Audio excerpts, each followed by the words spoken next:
So my question is how you, with people who've got professional voices, big techniques, get them to adapt to the finesse of singing Gregorian chant. Yes, it's tricky. Well, as I know only too well, I mean, if you're singing on the other side of the profession, particularly opera, the muscles just develop to a point where you can't sort of stand on one toe anymore. It's difficult, isn't it? Because there are no absolutes in all this. We know, for example, that the border monasteries, does this come in Bede? The Vikings were frightened off by the sound of the monks singing chant. When they knew the Vikings were approaching, they bellowed their chant out and it frightened the Vikings off. There's some, I haven't got the details of the story, but it's there.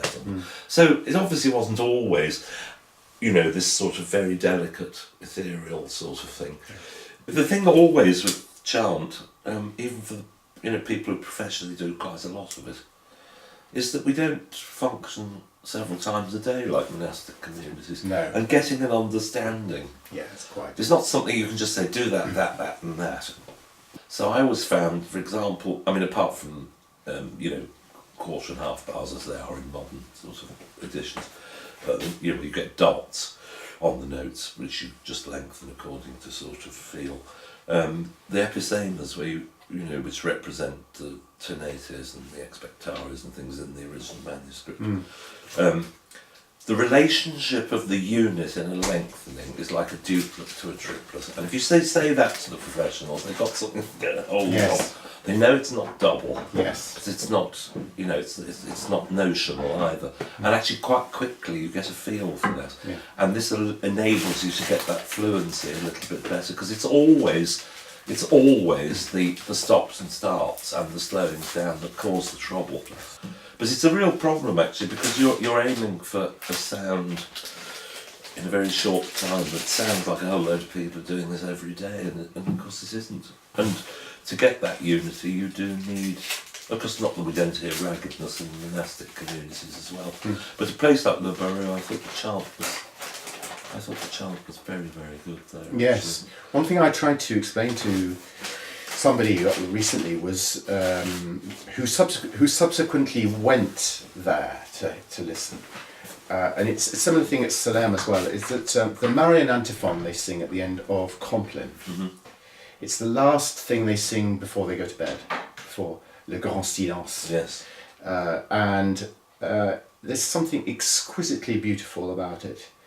And it can't be defined, that the beauty that takes hold of you can't be defined by sort of musical criteria. It's something you really feel when they're singing it, that it's from the depths of their heart. Yeah. That it's a love song they're singing. Yes, indeed. And indeed. All in that very understated way, but there's something deeply passionate about it. And that is, I think, pretty hard to teach. Someone has to experience it. Yeah. And then they say, okay, now I know what you mean. Yeah. And that burning intensity. The other thing you can't legislate for Yes. is that the conviction and the commitment that takes you into a monastic community for the rest of your life. Yes. What are the things that you have, the fondest memories that you have of projects that you did Of during my your time? time? Yes. The first thing was something I slightly inherited from Mary, which is the temple disc.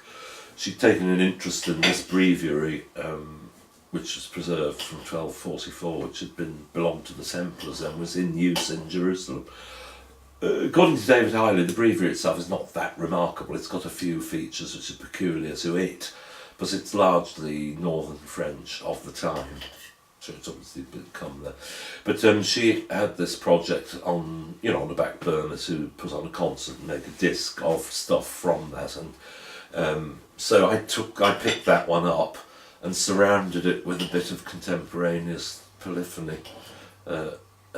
And a few sort of semi-secular things. So we precede the thing with a three-part piece about It's just basically as a recruiting song, really, for the Crusades. And then we went into a sort of marching song about getting to Jerusalem.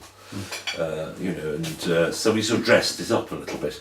The bulk of it was sort of extracts from the office, actually. So anyway, I was able to make a ladies' disc, which is a bit of a novelty. You don't so often hear those anyway. Yes.